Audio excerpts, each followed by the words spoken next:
Hello, welcome to UNE math academy.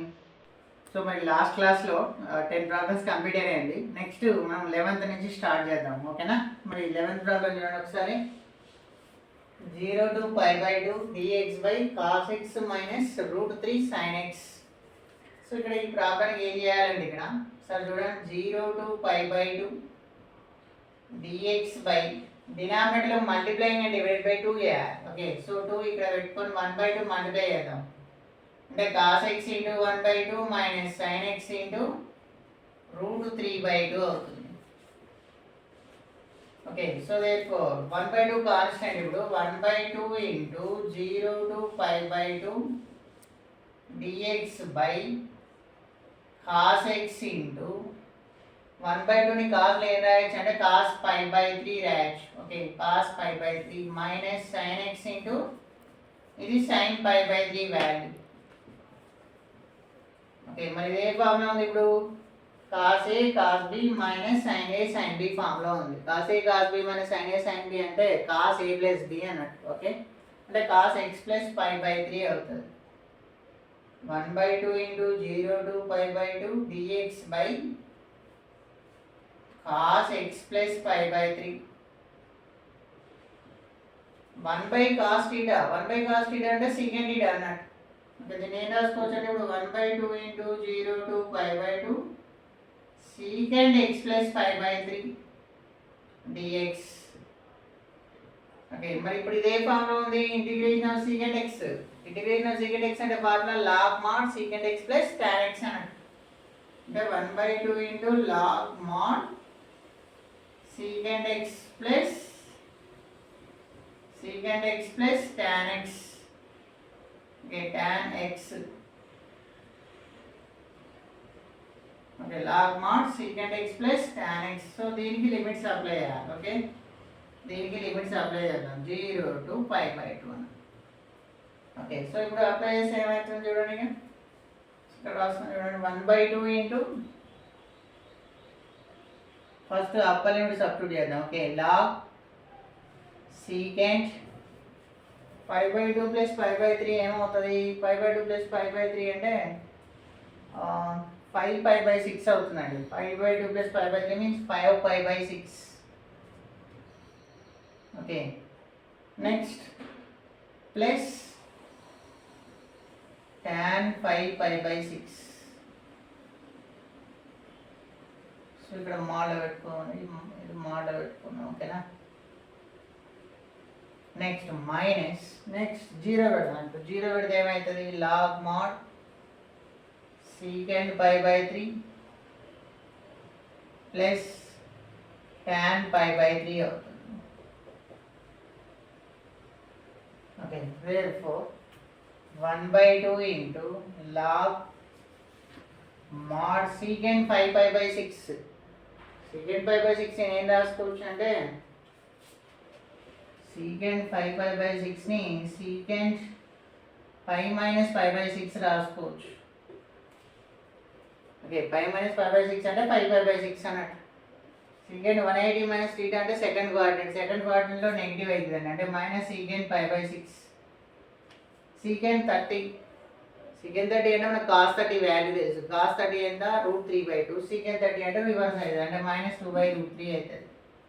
అంటే ఇది minus 2/√3.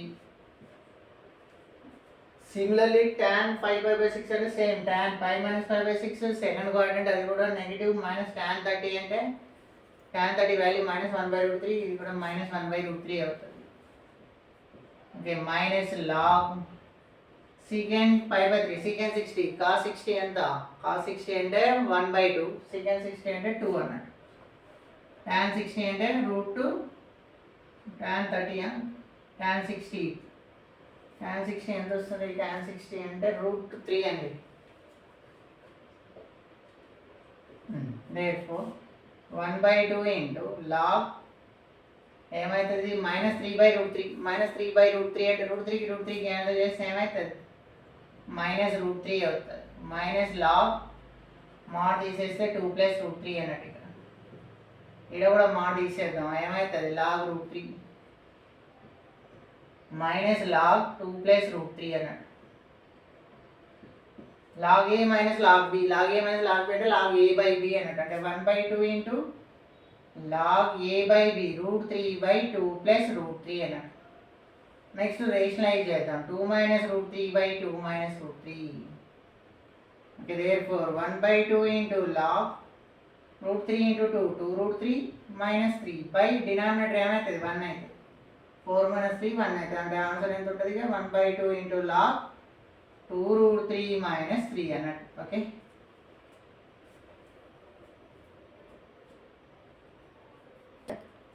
Okay. So next problem modulus problem. Integration of -2 to 4 mod 2 minus x square dx.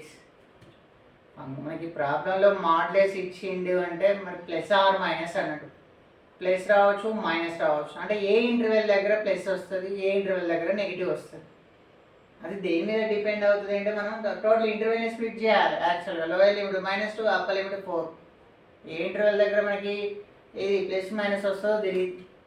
Okay, first మరి split చేయాలి. ఇంటర్వెల్ని ఎలా split చేయాలంటే ఒకసారి చూడండి, మనకి మాల్ లోపల వాల్యూ ఏంది 2 minus x square, 2 minus x square is equal to 0 చేద్దాం.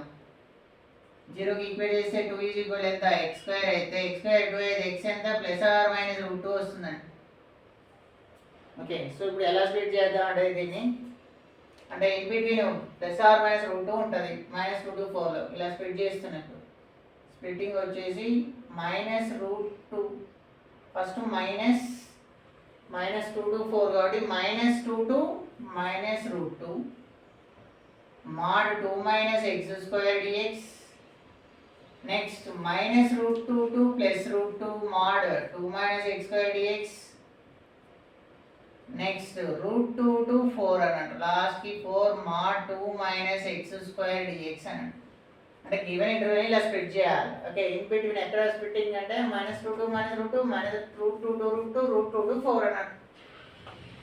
మరి ఇంటర్వెల్ పాజిటివా నెగిటివా అంటే ఇన్ బిట్వీన్ వాల్యూ ఏదో ఒకటి సబ్స్టిట్యూట్ చేయాలి. ఇన్ బిట్వీన్ వాల్యూ సపోజ్ -2, ఇది -√2 అంటే ఎంత వాల్యూ -1.4 అన్నట్టు, -2 -1.4 ఇన్ బిట్వీన్ సపోజ్ -1.5 తీసుకున్నాం.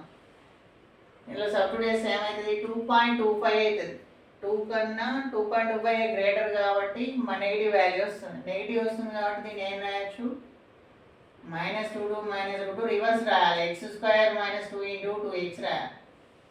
అంటే ఈ వాల్యూ నెగిటివ్ అన్నట్టు, నెగిటివ్ అంటే -2 - x² అన్నట్టు, -2 - x² అంటే మైనస్ మల్టిప్లై చేస్తే ఎంత x² - 2dx అన్నట్టు. సిమిలర్లీ ఇది -1.4, ఇది +1.4, ఇన్ బిట్వీన్ 1 తీసుకుంటే పాజిటివ్ వస్తుంది, అంటే ఏం రాసుకోవచ్చు యాస్టీజ్ రాయాలి, √2 to √2 2 minus x² dx వస్తుంది. మళ్ళీ √2 to 4 అంటే 3 తీసుకున్నాం అనుకో, అప్పుడు నెగిటివ్ వస్తుంది కాబట్టి రివర్స్ రాయాలి, √2 to 4 into x² - 2 into dx రాయాలి. ఓకే, సో ఇప్పుడు ఇంటిగ్రేషన్ చేద్దాం. ఇంటిగ్రేషన్ ఆఫ్ x² అంటే x³ 3 - 2x, లిమిట్స్ ఏంటంటే -2 to -√2. సిమిలర్లీ ఇది ఇంటిగ్రేషన్ ఆఫ్ 2 - x² అంటే 2x - x³ 3 అన్నట్టు, లిమిట్స్ ఏంటి -√2 to +√2. ఇదేమవుతుంది x³ 3 - 2x, లిమిట్స్ ఏమవుతుంది అంటే √2 to 4 అవుతుంది. ఓకే, సో ఇది సింప్లిఫికేషన్ చేద్దాం. ఇక సింప్లిఫై చేయండి. ఇక ఫస్ట్ అప్పర్ లిమిట్ సబ్స్టిట్యూట్ చేద్దాం. -√2 హోల్ క్యూబ్ అంటే -√2 హోల్ క్యూబ్ అంటే ఏమొస్తుంది 2 into √2 2 into √2 2√2 అవుతుంది. 2√2/3 మైనస్ ఇప్పుడు -2 -√2 మైనస్ ఇంటి మైనస్ ప్లస్ ఇంటి మైనస్ అవుతుంది. √2 హోల్ క్యూబ్ అంటే 2√2 కరెక్ట్ అండి. ఓకే, నెక్స్ట్ ఇక్కడ ఏమొస్తుంది -√2 పెడితే మైనస్ ఇంటి మైనస్ ప్లస్ 2√2 వస్తుంది ఇక్కడ. ఓకే, అప్పర్ లిమిట్ సబ్స్టిట్యూట్ చేసినాం. Next minus lower limit substitute చేయాలి. లోయర్ లిమిట్ సబ్స్టిట్యూట్ చేస్తే 8/3 -8/3 -2 into -2 అంటే +4 అవుతుంది. నెక్స్ట్ ఇది ఫస్ట్ వన్కి. నెక్స్ట్ సిమిలర్లీ సెకండ్ వన్కి ప్లస్ 2√2 మైనస్ 2√2 హోల్ క్యూబ్ అంటే 2√2/3. Okay, minus next lower limit substitute చేస్తే -2√2 మైనస్ √2 హోల్ క్యూబ్ అంటే ఇది కూడా 2√2 వస్తుంది, మైనస్ ఉంది కాబట్టి +2√2/3 అవుతుంది. Okay, upper minus lower. Next last one చూడండి. లాస్ట్ వన్ ఏమొస్తుంది ఇక్కడ? లాస్ట్ వన్ వచ్చేసి 4 క్యూబ్ అంటే 64/3, 4 × 2 8 -2√2/3 -2√2 అన్నట్టు. లెంతీగా వచ్చింది చూడండి సింప్లిఫికేషన్ ఇదంతా. ఇంకా దీన్ని అంతా సాల్వ్ చేయాలండి. సరే చూడండి ఏమవుతుంది ఇక్కడ. మన క్యాన్సిల్ అయితే చూద్దాం. -2√2/3 +2√2. ఓకే, 3 × 4 12, -8 + 12 అంటే ఎంత వస్తుంది? -8 + 12 -4/3. ఓకే, నెక్స్ట్ ఏమన్నా ఇది చూడండి. 3 × 2√2 లేదా ఇలా రాద్దాం. +2√2 -2√2/3. ఓకే, మైనస్ మల్టిప్లై చేస్తే +2√2 -2√2/3. నెక్స్ట్ 3 × 8 24, 64 - 24 అంటే ఎంత వస్తుంది? 40 40/3 వస్తుంది. Next -2√2/3 plus minus into minus plus అవుతుంది, +2√2 అవుతుంది. ఏమైనా క్యాన్సిల్ అయితే చూడండి ఒకసారి. ఏం క్యాన్సిల్ అయితే ఇక్కడ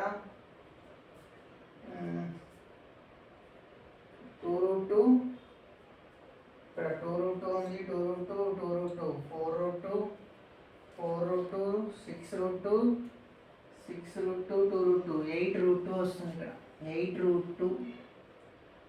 రిమైనింగ్ -2√2/3 -2√2/3 -2√2/3 -4√2/3 -6√2/3 -8√2/3 అన్నట్టు.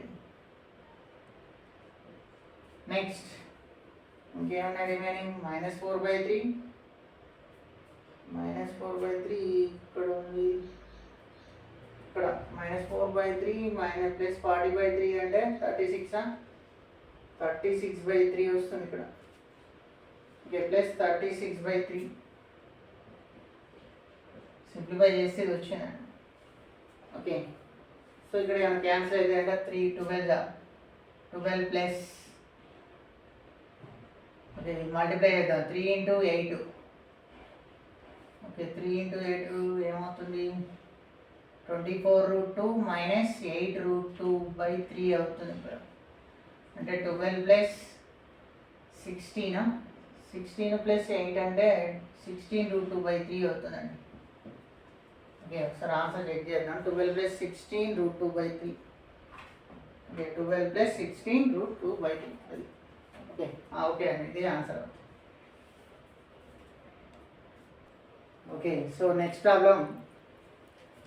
If 0 to π/2 tan power 14x/2 dx integral value is given 2 times of sigma or summation n is equal to 1 to 7 f of n minus π/4, then f of n is equal to integral value is given. Okay, so find f of n.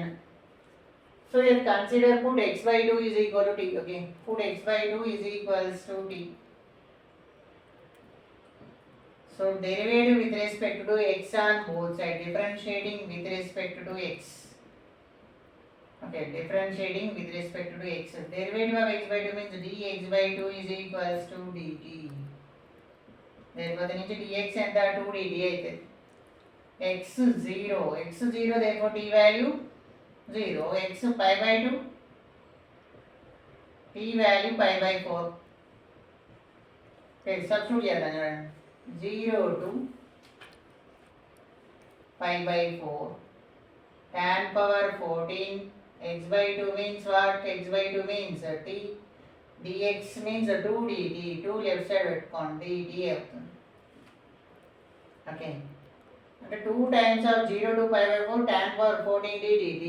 So ఇది ఏ formula ఉందంటే 0 to π/4 tan power nx formula ఉంది. మనకి we know formula IN is equal to 0 to ఇది ఏ ఫామ్లో ఉందంటే ఇది ఈ ఫామ్లో ఉందండి tan power nx dx ఫామ్లో ఉంది. Okay, that is equal to formula 1/n minus 1 minus IN minus 2. ఇది ఫార్ములా మనకి IN is equals to అన్నట్టు. ఓకే, సో అంటే ఇక్కడ n ప్లస్ ఏముంది 14 ఉంది కాబట్టి I14 ఫైండ్ అవుట్ చేద్దాం. Okay, I14 is equals to substitute చేద్దాం. 14 minus 1 ఎంత 13 minus 14 minus 2 12. Okay, that is equal to 1/13 minus మళ్ళీ I12 అంటే మళ్ళీ ఇందులోనే సబ్స్టిట్యూట్ చేయాలి. 12 minus 1 అంటే 11 మైనస్ మైనస్ అంటే ప్లస్ అవుతుంది ఇక్కడ. 12 minus 2 I10 అవుతుంది. నెక్స్ట్ 1/13 మైనస్ 1/11 మళ్ళీ I10 అంటే 10 minus 1 9 అవుతుందండి. ప్లస్ 1/9 మళ్ళీ మైనస్ వస్తుంది. మైనస్ ఇక్కడ ఏమొస్తుంది 10 minus 2 అంటే 8 వస్తుంది మళ్ళీ. ఓకే, ఇలా సో ఆన్. ఇక్కడ ఫస్ట్ 1/13 మైనస్ 1/11 ప్లస్ 1/9 మళ్ళీ ఏమొస్తుందంటే ఇక్కడ 13 11 9 మళ్ళీ 7 వస్తుంది. 1/7 నెక్స్ట్ ఏమొస్తుందంటే మళ్ళీ 1/5 వస్తుంది. ఆల్టర్నేట్ సైన్ మళ్ళీ మైనస్ 1/3 వస్తుంది. లాస్ట్ ఇక్కడ 1/3 ప్లస్ 1 వస్తుంది. 1 అంటే 2 I2 పెట్టాలి. ఇక్కడ 2 minus 1 1 మైనస్ 2 minus 2 I0 వస్తుంది. 1 minus I0 అన్నట్టు. Okay, 1 minus I0. మరి I0 వాల్యూ ఫైండ్ అవుట్ చేయాలంటే ఇందులోనే సబ్స్టిట్యూట్ చేయాలి. I0 is equal to tan power 0 అంటే సంథింగ్ పవర్ 0 అంటే 1 ఇంటిగ్రేషన్ 1 dx అంటే x అన్నట్టు. లిమిట్స్ అప్లై చేస్తే 5/4 వస్తుంది. I0 వాల్యూ 5/4 అన్నట్టు. ఓకే, అక్కడ సబ్స్టిట్యూట్ చేద్దాం చూడండి. దట్ ఈస్ ఈక్వల్స్ టు ఇదంతా I14 is equal value. Okay, అంటే ఏమొస్తుందంటే ఇవన్నీ ఆర్డర్లో రాద్దాం చూడండి. టర్మ్స్ అన్నీ ఆర్డర్లో రాయండి.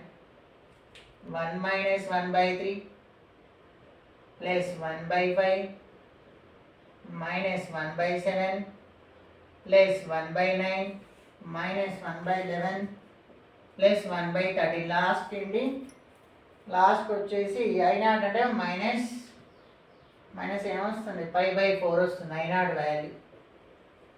ఓకే, సో మనకి ఇక్కడ 2 మల్టిప్లై చేయాలండి. 2 యాక్చువల్గా 2 ఇంటూ అన్నట్టు, అందుకే 2I14 అన్నట్టు. 2 ఇంటూ I14 ఈజ్ ఈక్వల్ దీనికి 2 మల్టిప్లై చేస్తున్నాం. 1 minus 1/3 plus 1/5 minus 1/7 plus 1/9 minus 1/11 plus 1/13 minus 5/4. Okay, ఇదంతా 2 ఇంటూ I14. ఆల్రెడీ మనకి రైట్ సైడ్ ఇచ్చినది వాల్యూ. రైట్ సైడ్ ఏమి ఇచ్చిండు దీనికి కంపేర్ చేద్దాం. 2 ఇంటూ అన్నది 2 ఇంటూ అంటే ఇక sigma n is equal to 1 to 7 f of n అంటే ఈ వాల్యూ మొత్తం ఏంటంటే sigma n is equal to 1 to 7 f of n is equal to value ఏంది 1 minus 1/3 plus 1/5 minus 1/7 plus 1/9 minus 1/11 plus 1/13 అన్నట్టు. So ఇక్కడ n ప్లేస్లో 1 పెడితే f(1) plus f(2) plus f(3) plus so on up to 7 వరకు. Okay, 7 terms వస్తాయి. మరి ఇక్కడ f(n) value కావాలి. f(n) ఫంక్షన్ ఫైండ్ అవుట్ చేయాలి. ఫంక్షన్ ఎలా ఫైండ్ అవుట్ చేయాలి అంటే ఈ ఆప్షన్ వెరిఫికేషన్ చేయాలి. ఓకే, సో ఇక్కడ వెరిఫికేషన్ ఏమవుతుందంటే బై వెరిఫై థర్డ్ ఆప్షన్ అండి. బై వెరిఫై మీరు అన్నీ చెక్ చేయాలి. నేను థర్డ్ వన్ చెక్ చేస్తున్నాను చూడండి. Sigma n is equal to 1 to 7 f of n ప్లేస్లో -1/n+1/2n - 1. ఒకసారి ఇలా సబ్స్టిట్యూట్ చేస్తే n ప్లేస్లో 1 పెట్టండి. 1 పెడితే ఏమవుతుంది 1 + 1 2 అవుతుంది. పాజిటివ్ 2 - 1 1 అవుతుంది. 2 పెడితే 3 వస్తుంది. అంటే ఈ టర్మ్స్ అన్నీ వస్తున్నాయి. Okay, therefore f of n is equal to value ఎంత ఇప్పుడు -1/n+1/2n - 1 అన్నట్టు. So third option is the correct answer అవుతుంది. ఇక రిమైనింగ్ ఆప్షన్స్కి అవి సాటిస్ఫై అవ్వండి. ఓకేనా. Okay, so next 14th problem area problem అండి. The area of the region bounded by y is equal to x cube. Only one function is given. y is equal to x cube. Next x axis, next x value -2 x4 is area find out చేయాలి. మనకి given curve ఏంటంటే y is equal to x cube curve. only one curve. And also x-axis. X-axis means what? Y is equal to 0 అన్నాడు. X-axis అంటే y 0 అన్నాడు. Y value తీసుకెళ్ళి ఇక్కడ substitute చేద్దాం. అప్పుడు x క్యూబ్ ఏమవుతుంది? 0 అవుతుంది. x క్యూబ్ 0 అయితే x వాల్యూ ఎంత? 0 అవుతుంది. ఆల్రెడీ లిమిట్స్ కూడా ఇచ్చిండు. x value -2 -2, limits is given. Okay, అంటే లోయర్ లిమిట్ -2, అప్పర్ లిమిట్ 4 అన్నట్టు.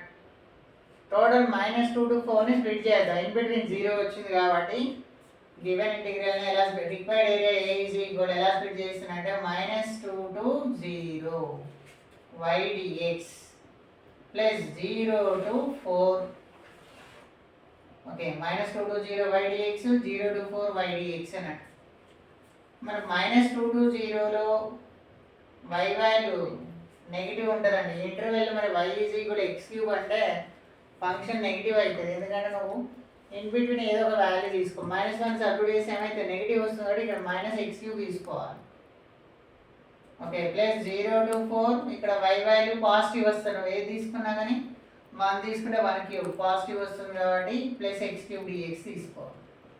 Okay, in between consider any value substitute in given function, so we get negative, so therefore consider negative sign, otherwise positive. Okay, therefore that is equal to minus integration here, the integration of x cube under x power 4/4 limits ఏంటి -2 to 0.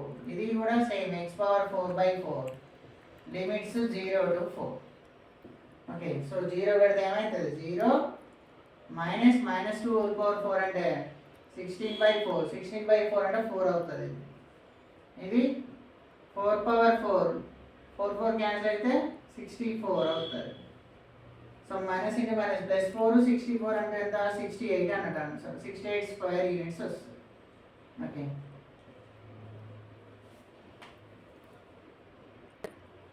So okay అండి.